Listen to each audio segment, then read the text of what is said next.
This is the Rinse Atlas, and now we talk about the tort law and product liability discussion. The first question is briefly discuss a tort case involving a spectator, and I was doing research, and the one that popped up to me was the one. It was a fight between Hamden and Griffin High Schools in Indiana, and what basically happened was that the coach basically told one of his players to foul the opposing team because he was losing, and the player on Hamlin fouled the other guy on the Griffin team very, very hard. Like, it was like a very hard foul, and the player of Griffin did not like it, and it resulted in a huge brawl, and the brawl faced criminal charges from three players and the head coach of the Hamlin team high school, and it effectively caused the fight basically caused both teams' seasons to end because it caused criminal charges due to the fight. And it's videos all over YouTube.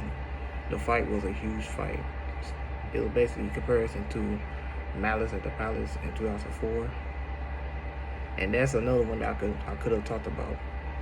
And the next question is an example of assumption of risk in sports, and an example is when on the basketball court, when you sit on the court side seats, you're a lot more we're still like the bottom rows of the arena during a basketball game.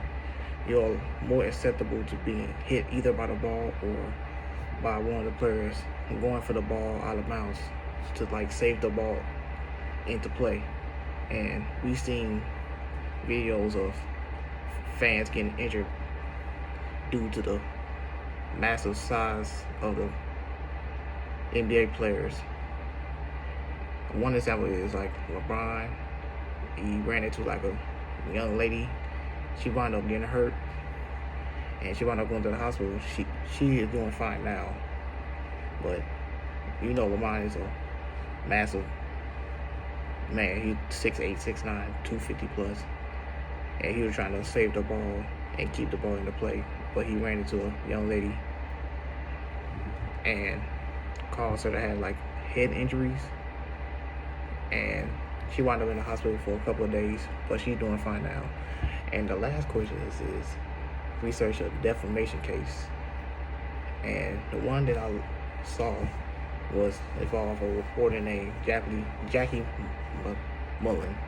If you don't know who Jackie Mullen is, she is considered to be one of the best reporters in the business, in the sports business.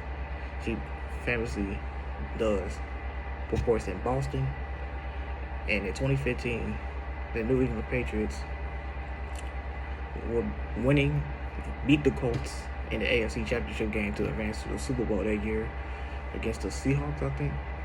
And a report came out that the Patriots basically deflated the footballs to get them an advantage, make the footballs lighter so they could get a huge advantage in terms of catching the ball, running with the ball, causing the ball to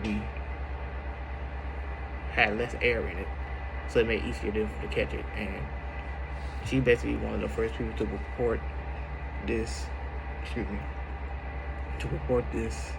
scandal, and it caused a lot of controversy during that season, during that Super Bowl run, because the Patriots got caught cheating once again.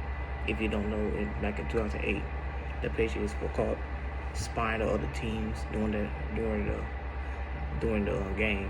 That basically was called spying with cameras, basically seeing all the plays and basically using cameras to see formations and etc. So I think those were pretty good examples of this, and I really don't have nothing else to say. I think these are three very good examples, and you should follow the rules at all times. You shouldn't have to cheat or have to get hurt, or you have to follow the guidelines to the sport. And that's all I have to say. Thank you.